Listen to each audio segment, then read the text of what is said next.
That's very nice. I was actually hoping for Michael Bublé play on music as I could give Shohei some, good vibes. Anyway, good morning. My name is Charles Hirschhorn.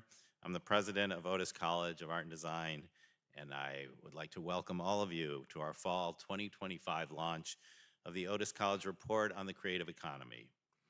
We're thrilled to be at the Getty Center, recognizing that this is the perfect place to celebrate creativity, collaboration, and the power of arts to shape our shared future, and the importance of the nonprofit sector, how essential it is into sustaining Los Angeles' status as a global creative capital.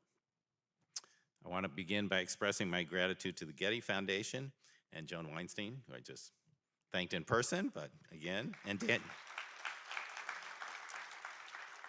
Daniel Reed for hosting us today and their steadfast support of Otis College and the important work of this report. The Getty's leadership and the LA Arts Recovery Fund, in partnership with a coalition of foundations, shows the impact of investing and the importance of the nonprofit arts sector. I'd also like to extend a warm welcome to members of the Otis College Board of Trustees and Board of Governors, and our partners, and everyone here who's joining us either in person today or online with us. Today's event is live streaming over the Otis College YouTube channel, and a recording will be made available there this afternoon. You'll also see QR codes that you can scan to view today's program and submit questions to our panelists later in the event. I'd like to acknowledge the Otis College Report on the Creative Economy is made possible thanks to our generous supporters. I don't know if the slide's up there, including California Community Foundation, City National Bank, Councilwoman Tracy Park, the Department of Cultural Affairs of the City of Los Angeles, Gallagher, Getty, Marsh, Moss Adams, the Music Man Foundation, the Ralph M. Parsons Foundation, the Snap Foundation, and Sony Pictures Entertainment. I don't think I need to explain to you the importance and how grateful we are to each of these sponsors and what they do to help us.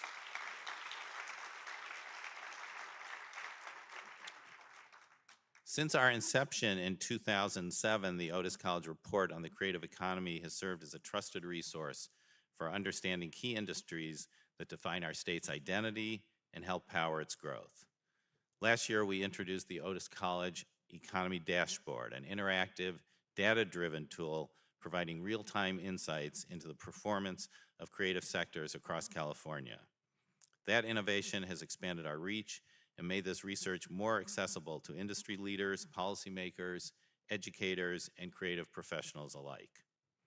Today, we're excited to unveil a new dashboard focused specifically on creative nonprofits, a sector that's critical to the state's broader creative ecosystem. Our fall report reveals the nonprofit sector that is both challenged and resilient.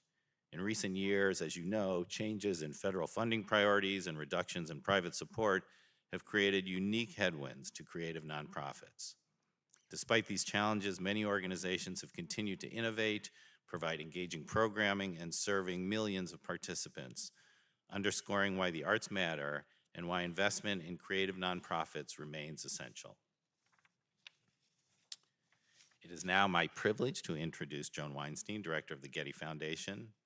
Since joining the Getty, Joan has directed countless grant initiatives related to art history and conservation, and is co-creator of Pacific Standard Time, a Getty-funded initiative of thematically linked exhibitions presented by cultural institutions across Southern California. Please help me welcome Joan.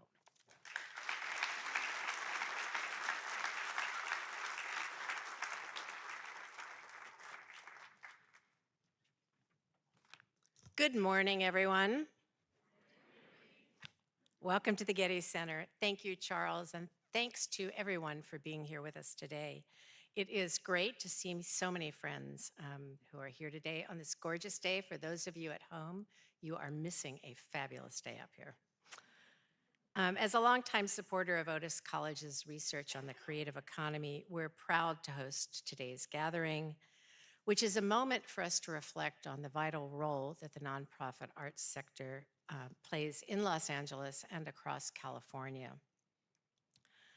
I know that we're all eager to hear about the key economic trends shaping the nonprofit arts landscape, And these insights will undoubtedly inform advocacy efforts moving forward and hopefully spark new thinking about how we navigate the real serious challenges that lie ahead for us in the next few years at a minimum.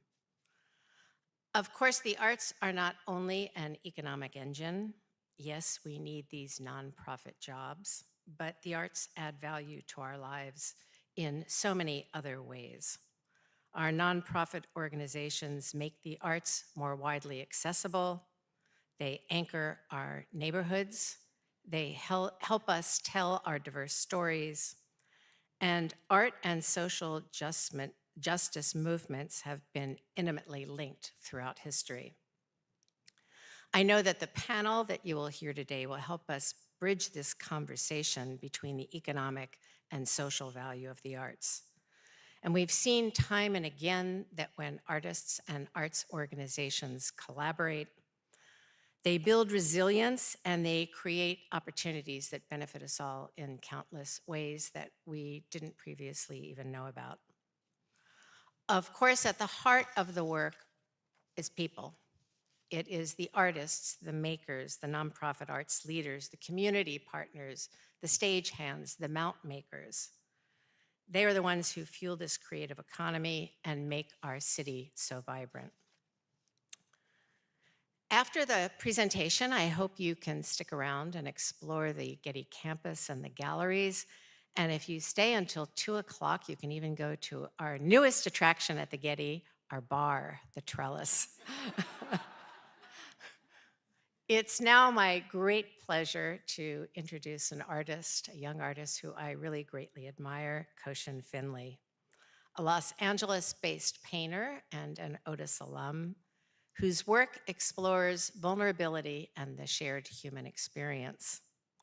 In his words, his portraits are stories of strength told through moments of fragility.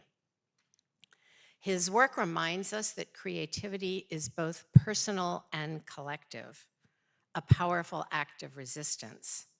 And I know this will be a central theme in our conversations today. So please join me in welcoming Koshin Finley.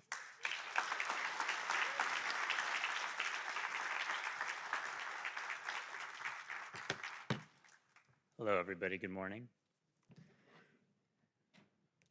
Thank you, Joan, for the wonderful introduction. Just couldn't have said it better myself, so I appreciate it. As an artist, I've really thought a lot about, I think, my place sort of here in the creative economy, what it looks like, what I want it to feel like, and especially in thinking about what we're doing here today. And the things that came up for me are thinking about community. And I think, especially with all you filling up this room and everybody watching on live stream and thinking about what that community is, and even in ways that we can't see it. And a lot of what I thought about was where community really started for me, and that was at home. I think it's something that I can't take for granted, that I was born to two fashion designers, my dad being here and being one of them, my mom being wherever she is, probably watching on live stream. Hi, Mom. And so I grew up with the fashion studio being the front part of our home. I grew up on my mom's cutting table, working alongside her, drawing with her as she's making patterns and creating her designs. And as I was looking over my dad's shoulder as he's putting and laying down neckties inside the linings of his jackets. It taught me that art, before anything else, started with love. And it was about sharing that. It was about bringing somebody in so they can experience that with you, and they brought me in to experience it with them. And so as I took this love, took that foundation that they gave me and afforded me, this love inspired me to create my own path as an artist and create the painted portraits and ceramics that I make now that hold space for me and my community and our stories, and being able to portray them in ways that they often don't see themselves, which for me is still like a mind-boggling thing, that I get to paint somebody and they say, wow, I've never seen myself before. And so then it's like, okay, now this is why I have to keep going. This is why I need to exist with this community and continue to communicate how I can see them and how that me seeing somebody in that way can inspire so much. And I'd say all of this, and I think it being important, I think especially now that in this context, we've all lived so much life in the past 5, 6 years, whether it be the global pandemics and social unrest and elections and protests and more pandemic versions. And alongside that, we've also experienced a lot of weddings, a lot of dinner parties, a lot of celebrations. For me personally, a lot of spontaneous dance parties with my wife in our hallways with our dog. And those are the things that simultaneously we have that balance. We have the strength in those fragile moments. We have moments where we don't know that we can continue forward. But it is through those moments that none of those moments that I shared just now are moments that we experience individually or in isolation. And it is also through these moments of community that, as especially we're speaking about nonprofits, I've been fortunate enough to be heralded and supported by nonprofits like the Getty and Otis, where I am an alum and where I now teach. And also places like LACMA and the Hammer Museum that are museum institutions here in LA that protect my work, and where I've also been supported and held up through exhibitions and other ways of supporting. And so it is through these moments that I've continued to realize that it takes all of us. And it takes the artists like myself, it takes the supporters, it takes the people who are willing to see each other, it takes people who are willing to see artists like myself, especially in a time now, where arts and people who are willing to share their voices are continuously attempting to be silenced.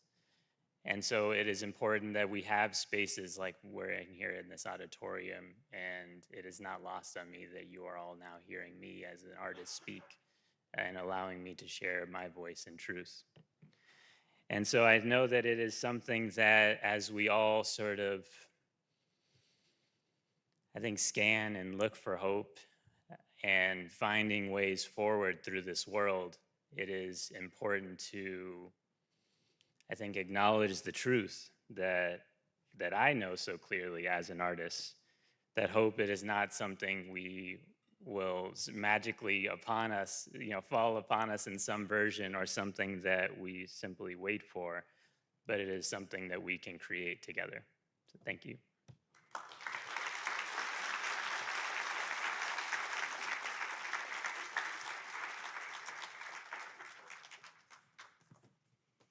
Thank you, Koshin. Little plug for Koshin, as he mentioned.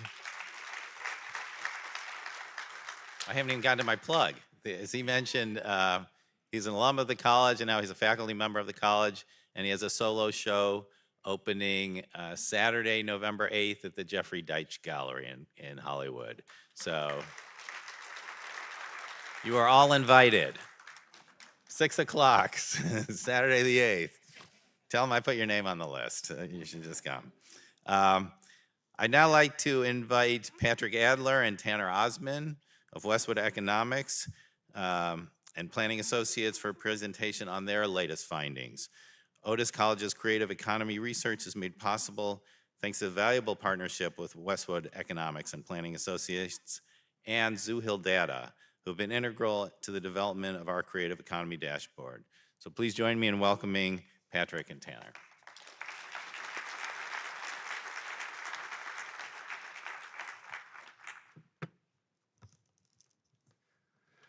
Okay, good morning, everybody. Thank you so much for being here, and thank you to the Getty for hosting this event. This is such a great venue. Every time that we do one of these events, we're always struck by their popularity and just the extent to which Otis has become such a trusted voice on the creative economy, and we're just very grateful to be a part of that process. Now, as Charles had mentioned, typically when Otis releases research on the creative economy, it focuses on the private sector. And what makes today's event different, and the research that we're releasing today different, is that the focus is squarely on nonprofits within the creative economy in California. Specifically, today we are releasing 2 lines of work. The first is an extension to our existing dashboard on the creative economy, and specifically, we are adding an extra panel to the dashboard, which is going to track the performance of creative nonprofits within California. We're also releasing today a more in-depth research report on the current state of nonprofits within LA County in California. And I'm going to present information about the dashboard, and Patrick will be presenting the findings from the research report. Now, this is the creative nonprofit dashboard, which again is an addition to our existing dashboard. Now, this is the first tool that exists in California that enables users to track the sort of landscape of the creative nonprofit sector within the state. And specifically, the dashboard tracks 3 primary measures of creative nonprofits. So the first is that the dashboard is tracking the number of nonprofits, creative nonprofits that exist. Secondly, the dashboard is creating the sort of total assets they hold, and the dashboard is also tracking the amount of revenue that they generate within a given year. And another feature of the dashboard is that it tells you how that revenue is generated. Now, each of these metrics are tracked for every county within the state of California for every year between 2011 and 2023, which is the most recent year of data which are available. Now, each of these metrics are also tracked for each of 7 creative economy sectors, which are listed here, but I'm going to come back on the next slide to sort of detail each of those sectors in a couple of moments' time. Now, the data which is underlying this dashboard come from IRS data. So each nonprofit is required to file tax returns with the IRS each year, and the IRS is bound by law to make these tax returns available. So we have taken these tax returns, cleaned them up, and made them accessible via this dashboard. Now, here are the different sectors within the creative economy along which you can track the different metrics which I just described here. So, for example, there are 925 creative nonprofit organizations within LA County, and these nonprofits are divided across each of these 7 categories. Now, I don't have time right now to go into each one and describe each one of these 7 categories, and I think most of them are pretty self-explanatory. But I did just want to speak about where the data come from. So the IRS tracks the activities of organization using something called NTEE codes. And based on the information that is provided to the IRS, they are able to determine whether a given organization is a museum, for example, or a theater group. I did just want to bring your attention to this general arts and culture category, because I don't think it's as intuitive what organizations fit within this group as it is for these other categories. General arts and culture contains 2 different types of organization. The first type of organization are those organizations which, for lack of a better term, support arts and culture more broadly. So this might be organizations which are advocacy groups, but it also might be grant-making institutions also. Another type of group which is found within this general arts and culture category are organizations which might provide services which relate to more than one of these other sectors. So, for example, you might think of a dance group which provides live dance performances, but it also provides dance classes. So it is part performing arts group, it is partly exists in an educational capacity. So organizations which fall into that category would fit within general arts and culture. And I'm just going to focus over the next 3 slides on those 3 metrics which I flagged that the creative nonprofit dashboard tracks. So again, the first metric which the nonprofit dashboard tracks is the number of creative nonprofit organizations. So what we see here are 2 charts relating to LA County. So what you can see is that in 2023, there were 925 creative nonprofit organizations in LA County, and you can track the growth in the number of creative nonprofit organizations over time.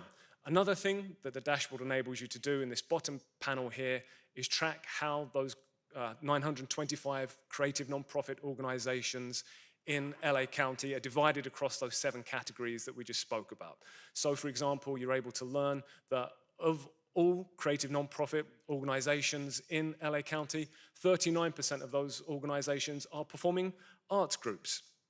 Now, again, each of these this metric here, you're able to track across each county in California. Now, I did want to just bring one quirk of the IRS data to your attention. So you'll notice from this line, which is tracking the number of creative non-profit organizations in LA County, that there was a dip in 2019. And intuitively, that doesn't make sense to us because we know that the pandemic started in 2020, and so we should expect to see that dip occur in 2020.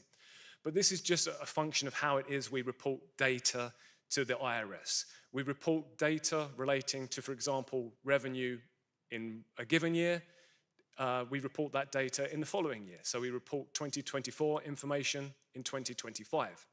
What happened in 2020 was that there were fewer tax filings for a number of reasons. There was a public health crisis.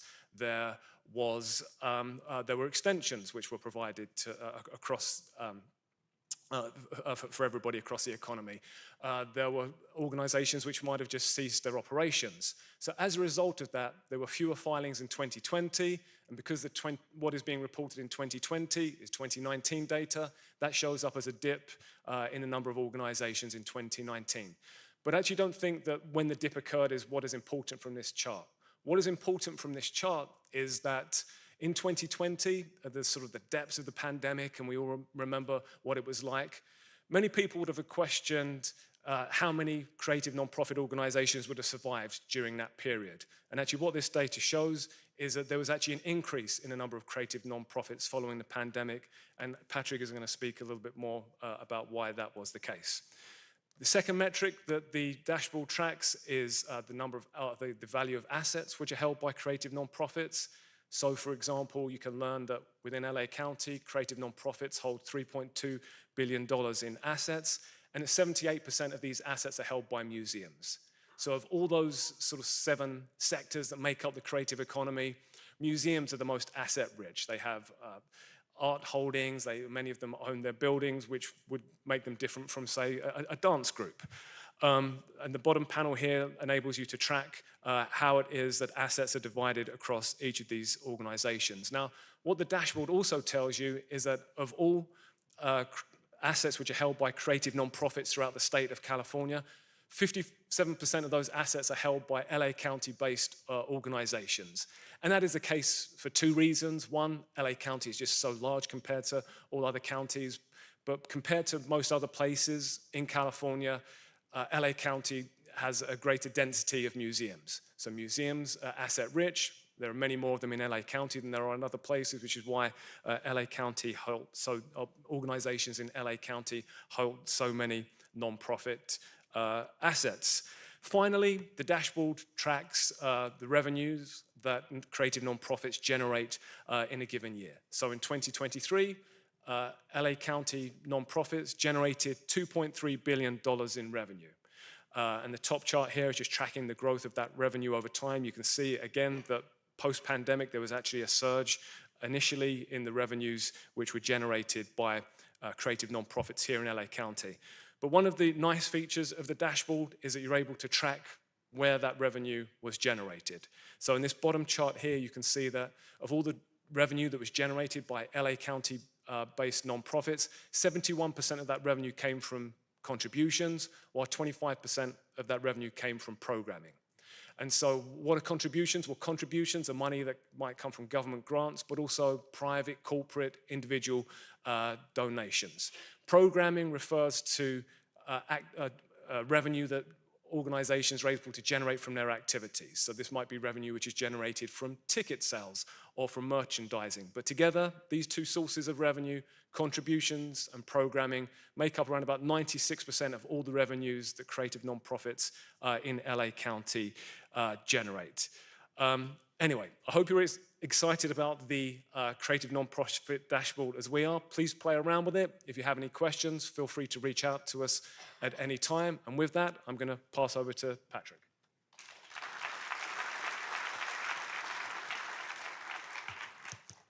Okay.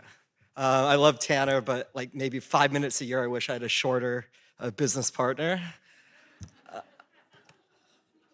Okay, so it's my pleasure to get into the findings from our in-depth study of nonprofits in LA County.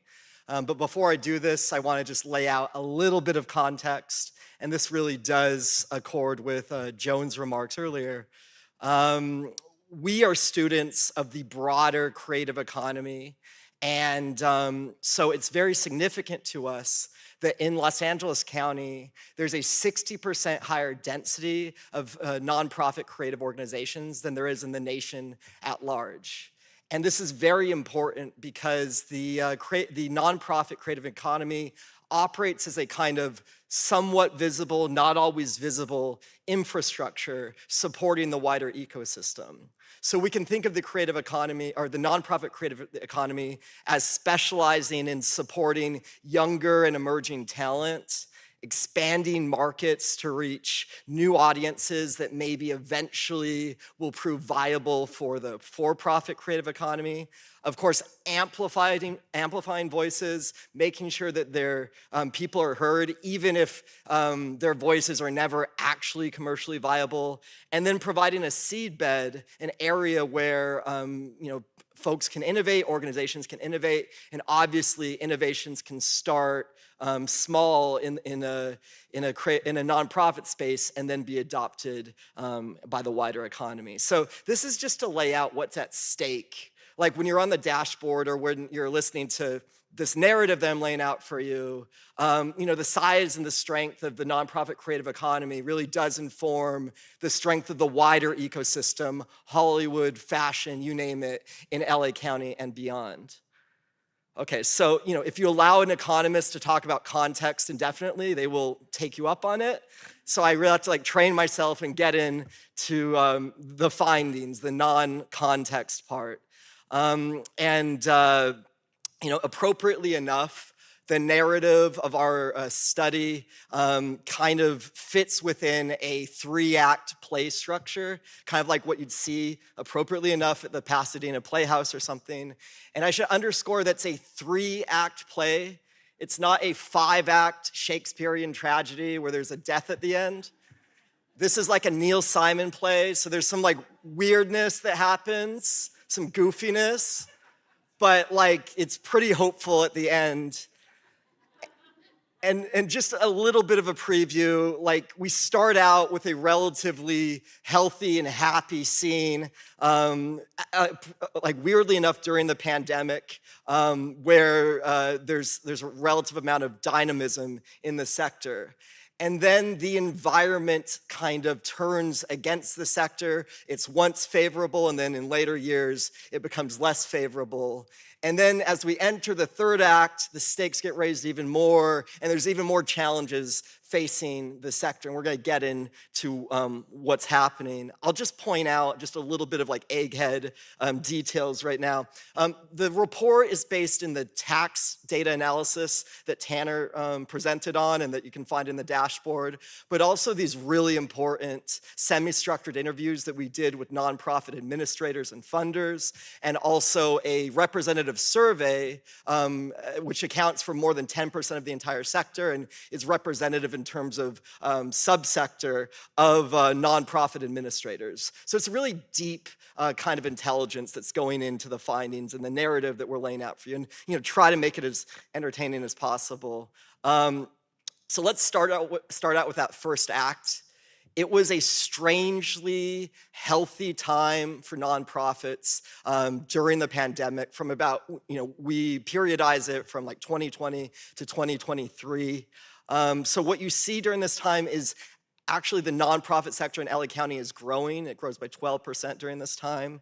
And revenues are up significantly. They're up by 47%. And what's really interesting, Tanner talked about, how skewed things are with museums. Revenues are up in every subsector. And revenues are actually higher during this period.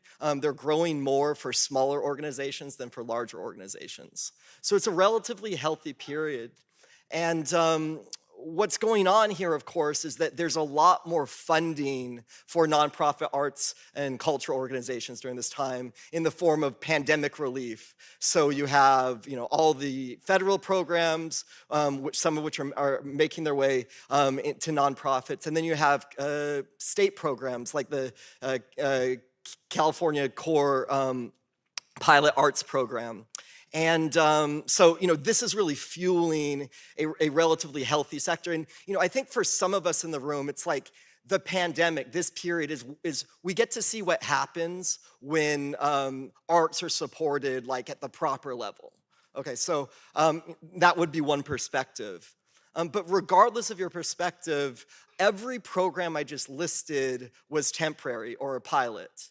And as we enter 2023 and 2024, those programs expire, and for somewhat related reasons, the state economy enters a budget deficit that has downstream effects on county economies. There's a wider macroeconomic picture that's not so favorable. There's more inflation, there's higher interest rates, and somehow property prices, this is part of the inflation story, are not getting lower. So it becomes harder to operate a nonprofit, and you have to do it in a period where there's suddenly less money than there was in the previous 3 years. So we call this in the report, borrowing from our respondents, we call this the COVID cliff. So there's all this money and it sort of fell off a cliff because of its temporary nature.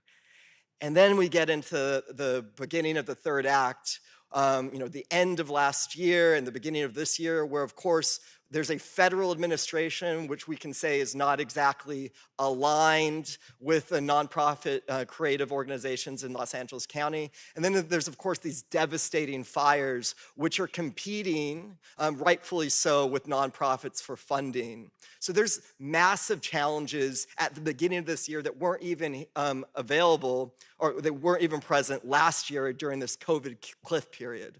And a last sort of challenge that we hear from our respondents going into this year, or going through this year, is that it becomes harder to continue the types of programming initiatives, particularly with respect to DEI, that were viable and favored before, because there's, the federal government is kind of creating a chilling effect around some of those programs. So this is where the survey that we did is very significant. We asked these nonprofit creative administrators to compare their financial situation, their programming situation this year versus 12 months ago. And we conducted this survey in August.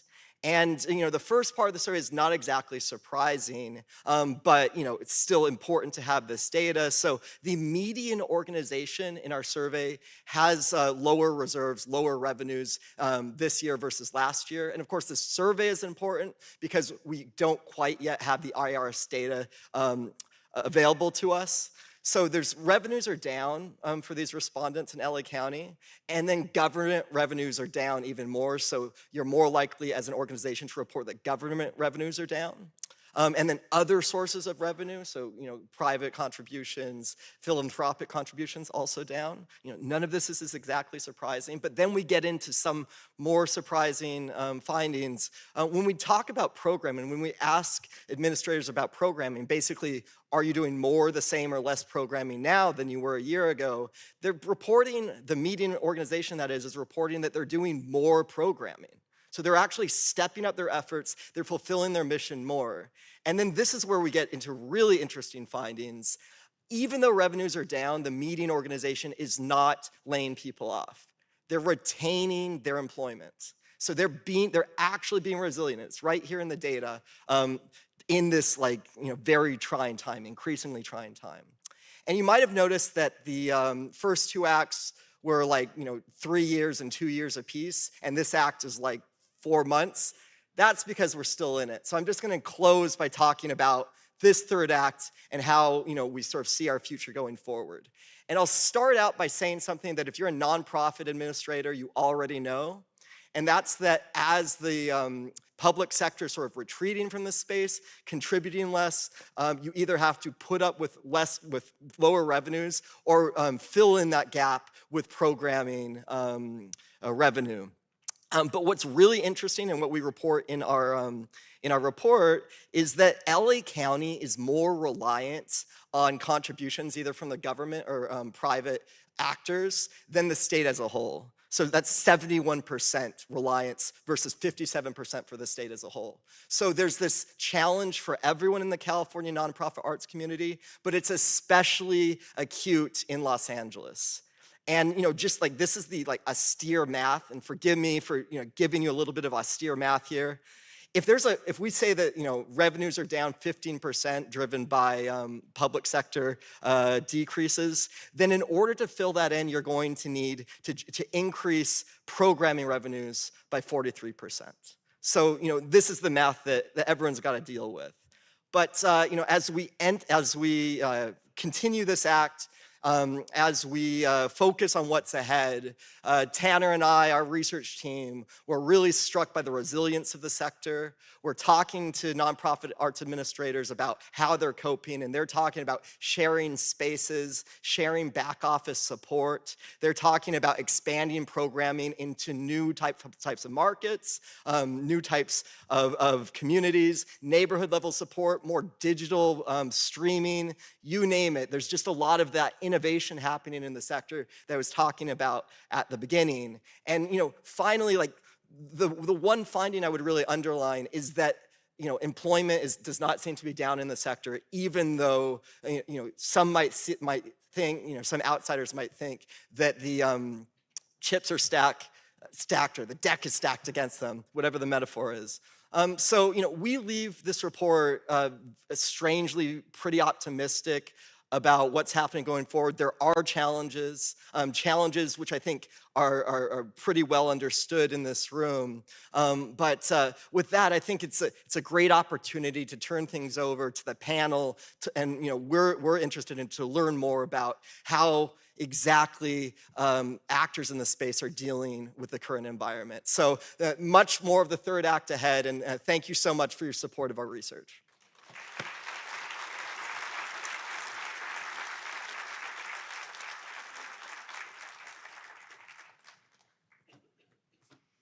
Thank you, Patrick and Tanner. The Neil Simon shout out really surprised me. That was fantastic.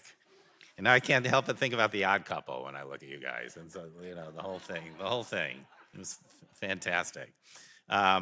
Okay, we're gonna get to the panel now. Today's discussion is creative capital, fueling the next wave of LA's nonprofit arts growth. It'll be moderated, the panel discussion, by Mandalit Del Barco, a prominent arts desk correspondent with NPR West. Joining her are four impressive panelists who I will briefly introduce. Jason Foster, President and CEO of Destination Crenshaw, a 1.3-mile open-air museum along LA's Crenshaw Boulevard that celebrates creativity, resilience, and belonging. Let's see, next page. Gustavo Herrera, CEO of Arts for L.A., a nonprofit arts advocacy organization that leads communities, artists, and organizations to promote an equitable, healthy, creative Los Angeles. Naima Keith, Vice President of Education and Public Programs at LACMA, which is the largest art museum in the Western U.S. and will be unveiling its new David Geffen galleries this coming spring. And Thor Steingraber, Executive and Artistic Director of the Eunice and Soraya Nazarian Center for the Performing Arts at Cal State Northridge, a 1,700-seat theater that's a cultural hub and gathering space in the San Fernando Valley. We're grateful to all the panelists and the moderator, and we look forward to hearing insights from today's conversation. So thank you.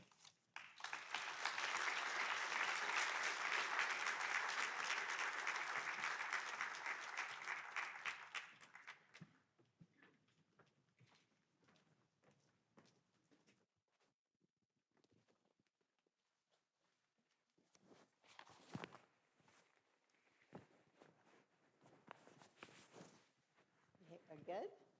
Yeah, thank you so much. And thanks to all the panelists who are here. Really admire all of your work and your organization. So it's a pleasure for me to talk to you about this. And thank you to Otis and the Getty for inviting me to be here as well. I'm a reporter for NPR, and I cover arts, specifically right now for the film and TV industry, which of course is based largely in Los Angeles, although it's moved around the world. So the findings here are really going to be helpful for me as a reporter, and I think we'll be able to get that to everybody, at least the people that I talk to in my work. So, first of all, I love this picture of LA. And it just reminds me just how important the arts is. Like, we're set front and center here, overlooking all of Los Angeles from the Getty. And I was also struck by the title of the report, "In the Shadow of the Pandemic Cliff," and it's like that's a good title. That's a good cliffhanger, as it were. And this idea of the changing landscape of the creative nonprofits is a familiar one to those of us at NPR, for sure. You may have heard that we and PBS and the Corporation for Public Broadcasting were recently defunded by Congress. So we know a little bit about having to navigate those kind of changes. And also challenges of needing more donations and thinking of different innovative ways to sustain ourselves. But we're not here to talk to me. I'm here to talk to you. And I want to hear from our panelists about, I'd like to start by asking each one of you to tell us your story about your organization. How does your experience stack up with what we're seeing in this report? Can you just, talk to us about what's happening? First of all, Naima, what's it been like for you at LACMA? Well, good morning, everyone. Thank you to the Getty and to Otis and for my fellow panelists for being with me this morning. So what's going on at LACMA, or what has gone on at LACMA, I guess is the question. Right. So a lot's going on at LACMA. I think aligned with, what my colleagues shared, the pandemic was obviously, quite significant for all of us.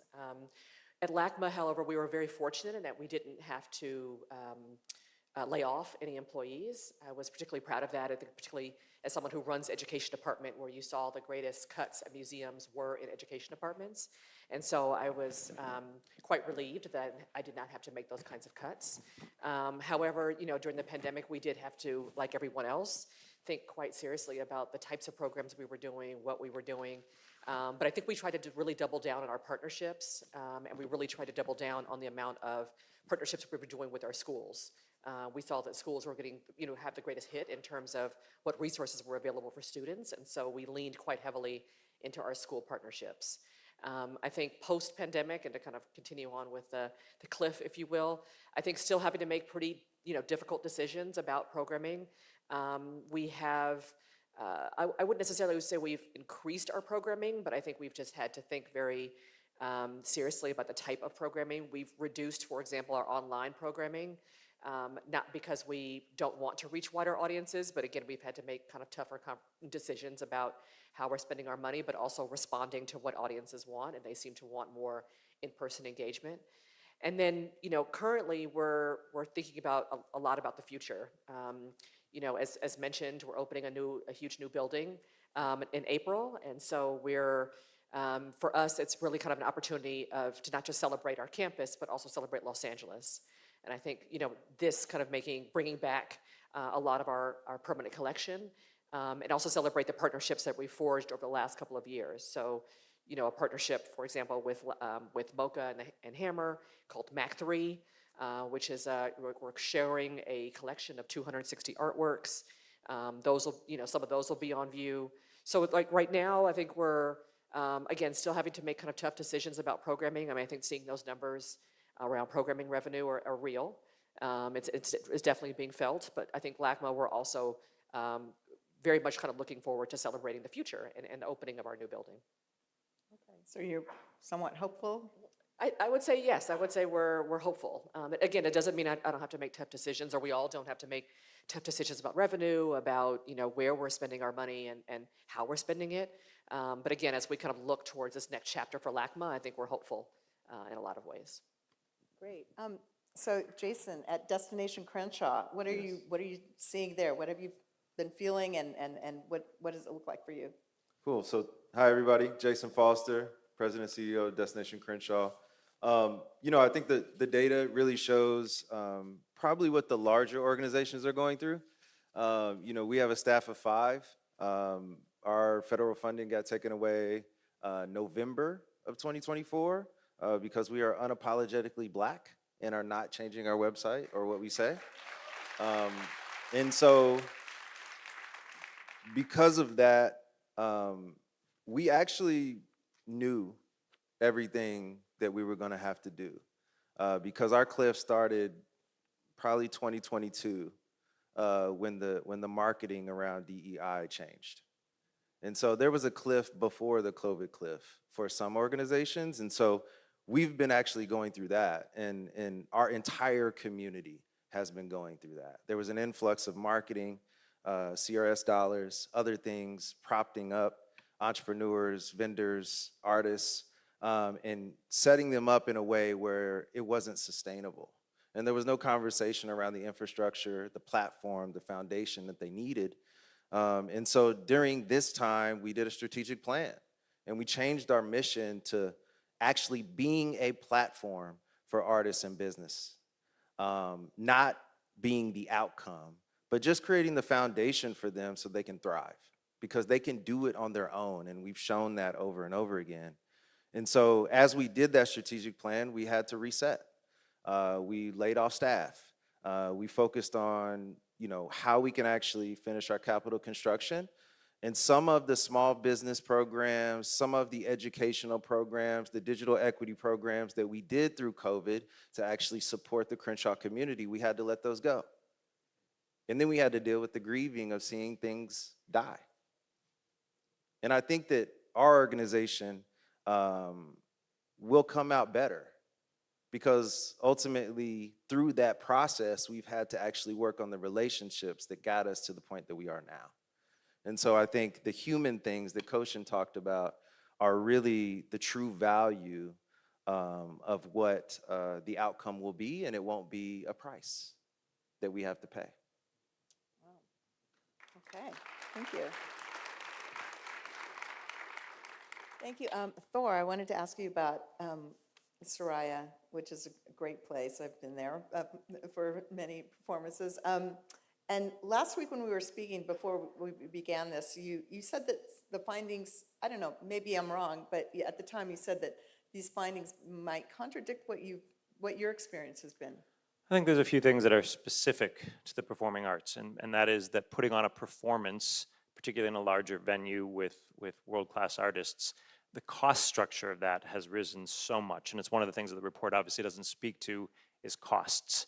And so if you have to make up 43% of your total revenue by additional programming revenue, and yet costs are up 25%, each additional program is a loss, not additive to the total revenue of the organization. And I think that's specific to the performing arts. There may be other sectors that see that similarly, but I just did a recent benchmarking study of my colleagues in the performing arts, and about a dozen organizations, very informal, and all of them showed reductions in programming as well as reductions in revenue and participation.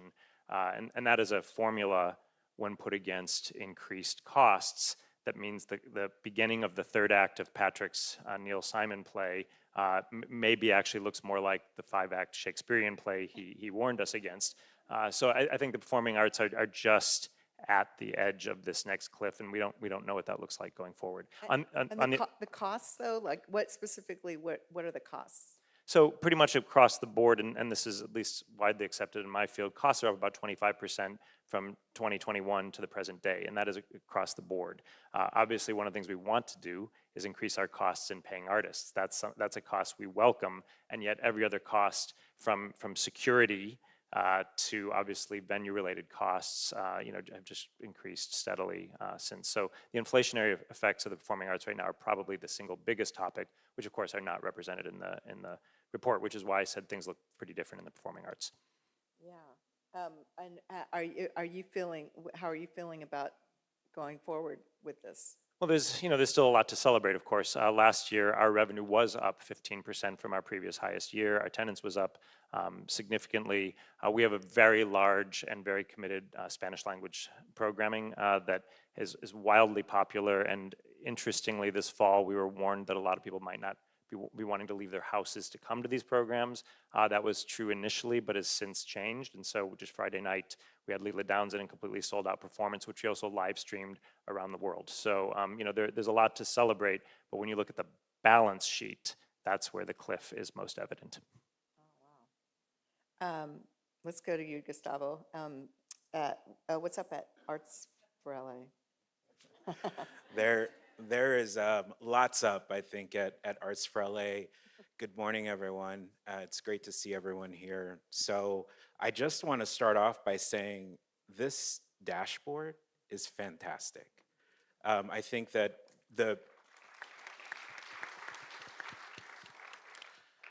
the Otis report is such a valued asset, and so I just want to thank all of the funders who are investing in the Otis report. It's a great tool, but to have the double click on the nonprofit field is incredible. I'm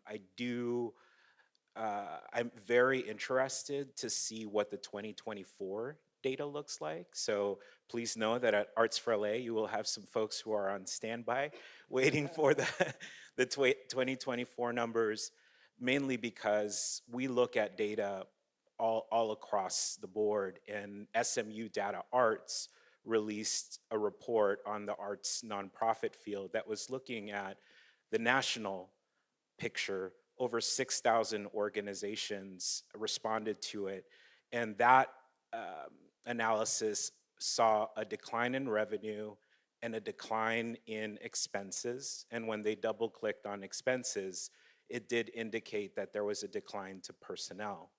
And so when we say that the field is doing more, but with less resources, my question always becomes, what is the sustainability of that model?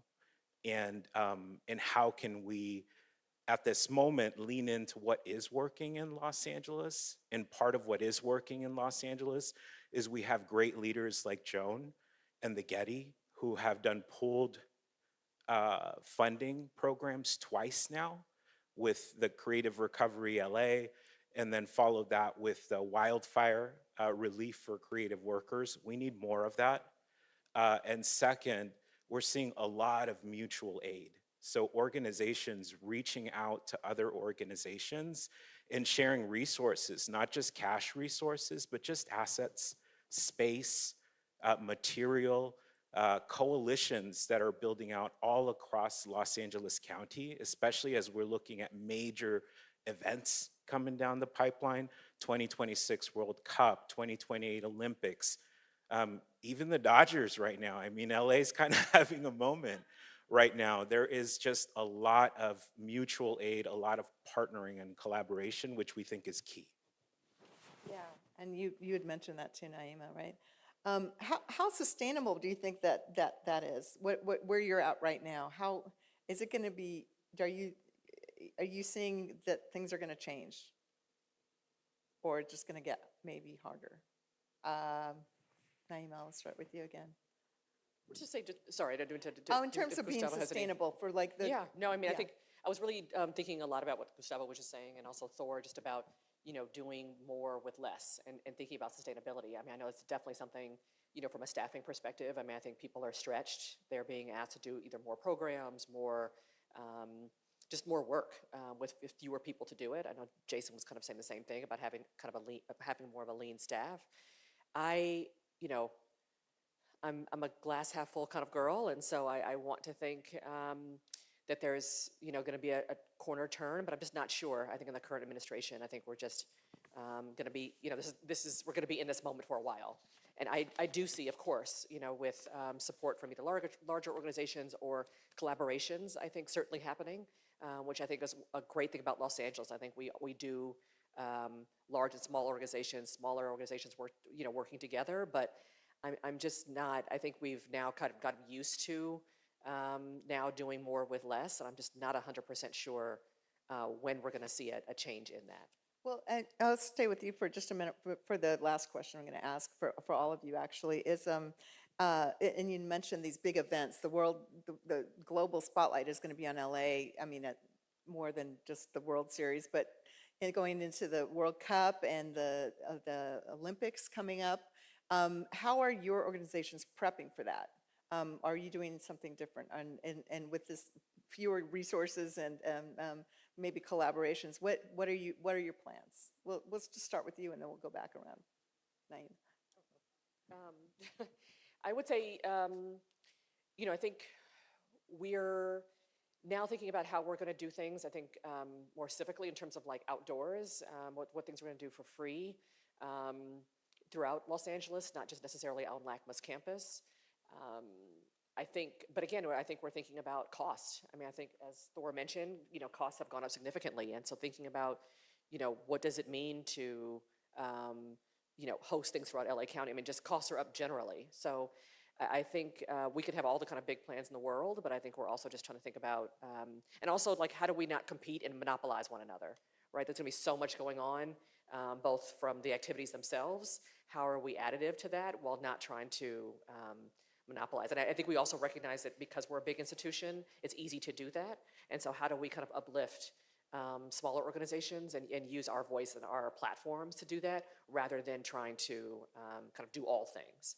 So there's just a lot of conversation right now about how are we kind of uplifting and kind of reaching across LA County. I think that's what we've been doing, is doing work throughout LA County, and that's what we're exploring. More work in South LA, more work in Pomona, throughout the county.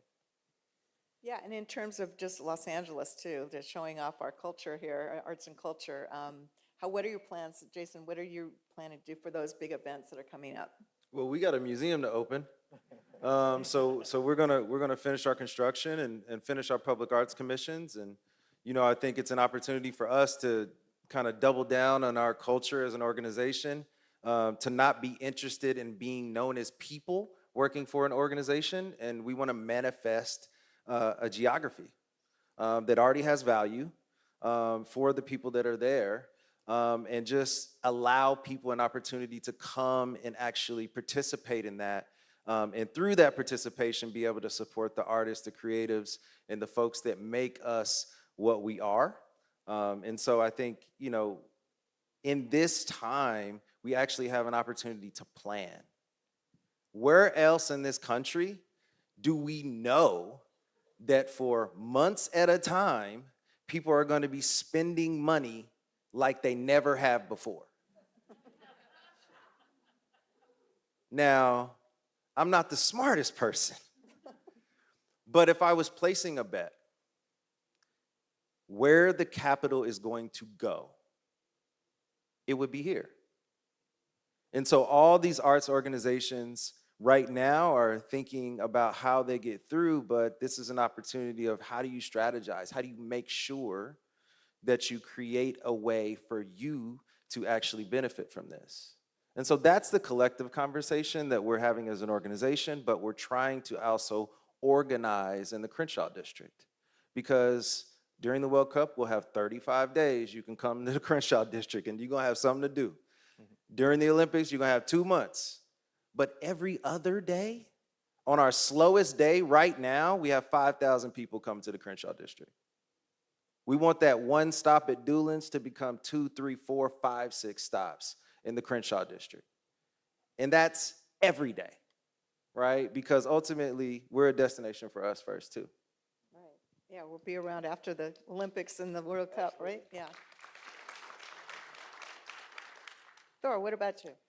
Yeah, I think the broader conversations about 2028 in particular are threefold, at least the conversations I'm having. First of all, just recently in Paris, by this point in their timeline, they had already begun their cultural festival activities, and we haven't yet begun in earnest the implementation or even really the planning phases. So one of the resources we don't talk about enough is just time, and LA is running out of time. There's lots of reasons why there are good distractions that caused us to run out of time. So that's conversation number one. Conversation number two is this: as soon as there was a $1 billion federal allocation for the Olympics, it was incumbent upon all of us to become students of the 1936 Olympics. And we need to know what in 2028 is going to be our role in a very national and international event in an election year with $1 billion from the current administration. And that's a different conversation about what do we want to be attached to, what do we want to officially be engaged in, which takes me to the third conversation, which is the role of philanthropy. For 7 years, we've been told there will be no resources for a cultural festival of any sort during the 2028 Olympics. And for 7 years, we took that at face value, we believed it. And the only way to turn that around was not through public dollars. There are no or very minimal incremental public dollars. There are only the dollars of philanthropy.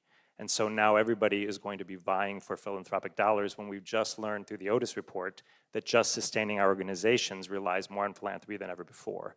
And this, there's individual arts and culture organizational cliffs, but I think the civic cultural cliff for Los Angeles is the three-part equation that I just mentioned. And those are the conversations that I'm in the midst of right now. Wow. And Gustavo, are you in those conversations as well? That was very good. We are in many conversations, and I do just want to take a moment to amplify a couple of cities that have taken leadership in starting to develop cultural frameworks. I know we have Daniel Tarica from LA City Department of Cultural Affairs, who I think 3 weeks ago or so released the LA City Cultural Plan Framework. That's one plan. WeHo, West Hollywood, released their cultural plan for 2028. We see this as a moment to galvanize, all of us. I mean, everyone in this room. This is a moment for arts and culture to galvanize and to collaborate, to go from the I to the we, and to really explore what we can do as a field together. And so we're really asking a couple of questions. How do we leverage this moment, this 2028 moment, for long-term systemic change?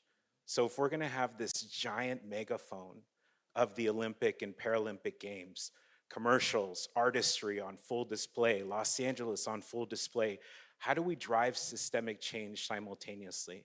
How do we create a whole new funding source for Los Angeles during 2028? That's an election year. There's gonna be a ballot. Like, is there an opportunity for us to create a whole new funding source for Los Angeles and really amplify the megaphone? Also thinking about the number of tourists that will be coming to Los Angeles, as you mentioned, Jason. LA City Department of Cultural Affairs is funded by the TOT tax, the Transient Occupancy Tax, I believe it's called. Is there an opportunity to make that more favorable to arts and culture, is the question. If we're gonna see tourists, can that be more favorable? These are the types of questions we're asking at this time. Thank you, all of you. This is terrific. We're going to be hearing some questions from the audience, and I don't know if we still have the QR code, but there was a QR code that was up here before so that you could submit. There it is. If you have some questions that you wanted to ask the panelists. And before we do that, though, Patrick is going to join us as well. Thanks, Patrick.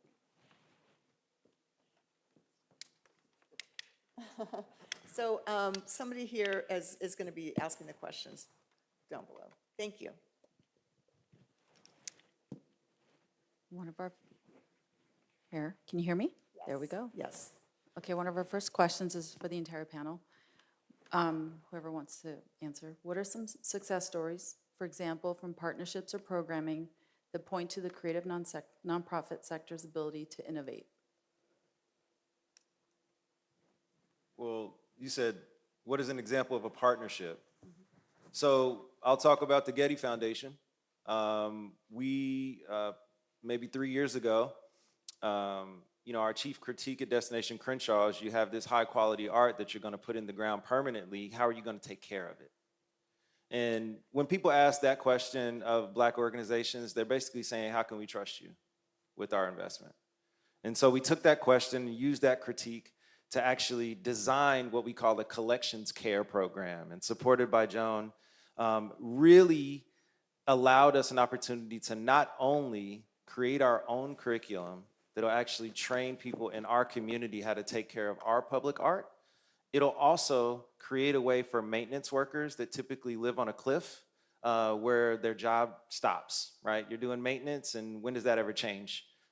We can actually train that person in collections care. So now they make $10 more an hour, and they're actually able to work at the LACMAs, the MOCAs, the Gettys as a pipeline that truly places people in other communities and other institutions. And I think for us, that's what it's all about. It's about looking at something, innovating, making a change, but also scaling the wages of the people that live in our community that really drive who we are, because our value is our creative folks and people that are interested in it. There was a follow-up question to that, which was, what role do you see public transit in playing in this conversation with partnerships and collaborations? Who wants to answer that? Anybody? Well, just to say that I think, transit's going to be huge. I mean, for us, there's a metro stop opening up right across the street. We are already in conversation with, neighboring schools about, their ability to now get to one of the biggest deterrents from schools being able to get to LACMA is the cost of a bus. And so us being able to work directly with Metro and partnership with those schools to be able to get to LACMA is going to be a game changer. But also we understand that, look, gas is expensive, cars, everything is expensive. And so being able to really advertise that there are different ways to get to all of our various cultural institutions is going to be a game changer. And so really, I think Metro has really continued to be very visible in terms of what this is going to mean for Los Angeles. And so I know that we've, in particular, been in conversation with Metro about access to our corridor. But again, I think it's just going to be a game changer in general for Los Angeles. In the San Fernando Valley, we have a bit of a public transportation. We're a bit of a public transportation desert, if we use that term. And it is, for all intents and purposes, impossible to get to my 1,700-seat performance venue via public transportation. And there was a great move for a public transportation corridor a few years ago that our city council member specifically voted against and made sure it didn't pass. So we're in this is a constant battle. This is real time with public transportation. Before that, I opened Grand Park in downtown Los Angeles, which was centered on a transportation hub. So I've lived both sides of that equation. That's all preamble to say, if there's a thinker on the subject of public transportation in Los Angeles right now, you should all look into Chris Torres and his Cultural Trails project, which is one of the most innovative projects based around transportation in Los Angeles. I like to call it affectionately, because I think Chris is extraordinary. It's his 100-year plan, just knowing how things move in Los Angeles. But he began that plan specifically for 2028 and the Olympics. And everyone should look up the Cultural Trails project and Chris Torres. We have another question. What are the most effective ways to communicate the ROI of creative nonprofits to policymakers?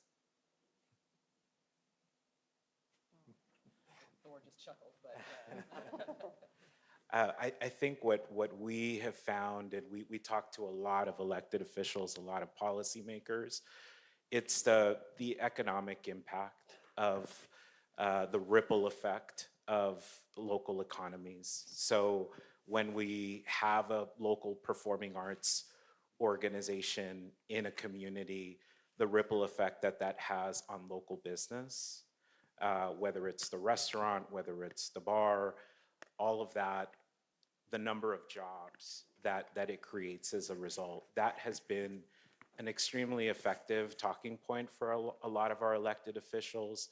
In addition to, after what we have gone through as a city, the effect of art in healing, the effect of art in helping us come together as a community. Art and culture is one of those things that, regardless of where you are in the political aisle, you still enjoy that song, you still enjoy that film, you still enjoy that theater performance. And there's a lot to say about that in this moment where we have a lot of polarization. And so just never undermining the role of art in building community and in helping us heal as a city. I think of our greatest civic leader for the arts being Zeb Yaroslavsky, the likes of which have not emerged since. And although Zeb talked a lot about economics, he also brilliantly talked about the intangibles. He talked about the value of the arts in the way that Gustavo just did. He talked about the social impact, and he talked about the educational impact. And so I wonder if maybe we've trained too many of our public policy leaders to ask us the question about economics first and foremost, when in fact our most effective public leader didn't lead with that, but led with all the other impacts. So I wonder if there's a new way forward on this topic. Not that the economics were here for the Otis report, and which is primarily the creative economy, but I wonder if that alone isn't sufficient in moving public policy. At least evidence would show that might be the case. Well, as an economist, like, you actually might be surprised by this answer, Thor. We're big believers that places generate economic prosperity. It's not necessarily one particular sector, but it's that sector interacting with a place. So say what you want about Silicon Valley, it's one of the most economically prosperous places in the world because of what's happening locally. So at the risk of sucking up to Jason, this is exactly why what is going on in Crenshaw is so important, because you're trying to create these general interactions between these lucrative sectors and the people there, and you're trying to create these like cumulative advantages. And this is why art's so important, because art's this like underlying alloy that brings a lot of people together. So I guess I'm trying to say we don't see it as like a simply like economistic thing, but really art leading to places, leading to economic development, which, as Gustavo says, is very important to elected officials. Can I just add one more thing? One of the things that's so exciting about this platform has been that not just a nonprofit breakout, but there's also a worker breakout. And that has also been a very effective framework to connect with elected officials. There's one thing to say, here are the institutions, the organizations, their assets, their revenues, and the expenses, but it's a whole nother thing to break that down into the number of people that are really the engine of these organizations. And so since I have this moment, I just want to advocate that as you're continuing to develop the platform, to not forget about the people breakdown, the people worker breakdown for the nonprofit platform too. Wages, entry level wages are really important. And to piggyback on that, and just to kind of shout out another organization, Museums Moving Forward has also done amazing work in terms of data around people, around satisfaction, wages. It covers the museum sector across the country, so not just Los Angeles or even California. But Museums Moving Forward now has several surveys that people can look at in terms of job satisfaction, where people are kind of ending up within like entry-level positions. It's a fascinating survey, so I definitely want to plug Museums Moving Forward for research as well. And we have one last question for the panelists. What other nonprofits do you look to for inspiration? Who's engaging with their communities in impactful ways? Well, you just mentioned one right now, too, right? Yeah, I think we've all shouted out, but Yeah. I mean, all the nonprofits in the Crenshaw district, we have 10, 12, 15, 20, everything from St. Elmo's to, Crenshaw Coffee Co. is actually a nonprofit, right? There's a currency in organizing the organizations, right? The coalition building that we actually need to do to create a movement that's collective. I think the lack of narrative around what that takes makes it impossible to get past the information data that we just get drowned with. And so what we're really trying to do is get to the crux of like what we want to create. And I know that, of course we're on the clock, but we've never not been on the clock. So now is just an opportunity to actually focus on what that result is going to be. And it'll be the organizations that do it. It'll be us connecting them and facilitating more opportunity for them, because ultimately we can administer, right, the funding for several and eliminate the competition for them all, right? And that's responsibility on Destination Crenshaw, because we have to get done, and that can be heavy, but also why wouldn't you want that, right? If you really want to create change and And ultimately, as we go into this 2028, we got to change some stuff, right? So yes, it is an election year, but you know, we intend to win on my side. And so I think that's an opportunity. It's an opportunity to show the world how Black community in Los Angeles stands up for our people. It's an opportunity for all the other ethnic enclaves in Los Angeles to do the same. It's an opportunity for us to actually have a conversation and really show what ROI is when it's human-based. And when you're actually returning investment on your young people, on your elders, on the people that actually make your community what it is.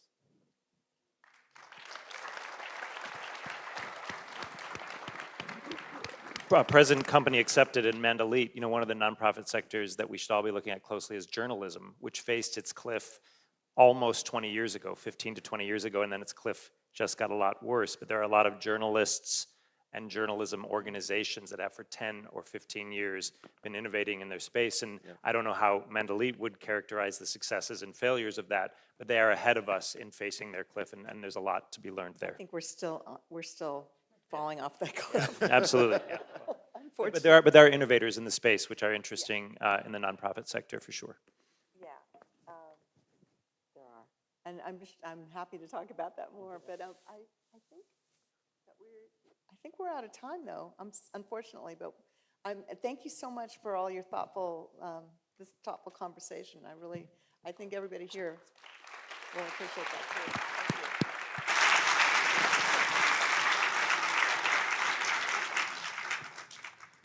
All right, well, thank you to the panelists. Thank you again.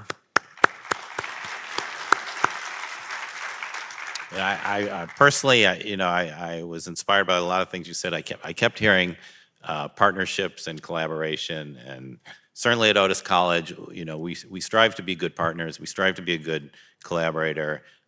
In addition, you know, primarily to being an educator and preparing the next generation of artists and designers with a deepening understanding of creative forces that shape our communities. I invite you, as has been mentioned often, to download our most recent creative economy research, explore the dashboard, and attend one of our future events. Next spring, we'll be releasing our new research on artificial intelligence and its evolving role in the creative industry. Lastly, I would just like to say, you know, it takes a village to host an event, so I want to again thank the Getty and their back of the house staff and their front of the house staff who've been fantastic. And the Otis College team, I can't mention everyone, but Lawrence and the marketing and communication team, and Allison, their institutional advancement, and all the people who've been working around the campus and working for months to prepare this event and host this event. So thank them. Thank you all online and in person for attending. Have a great day and cheer for the Dodgers tonight. Thank you very much.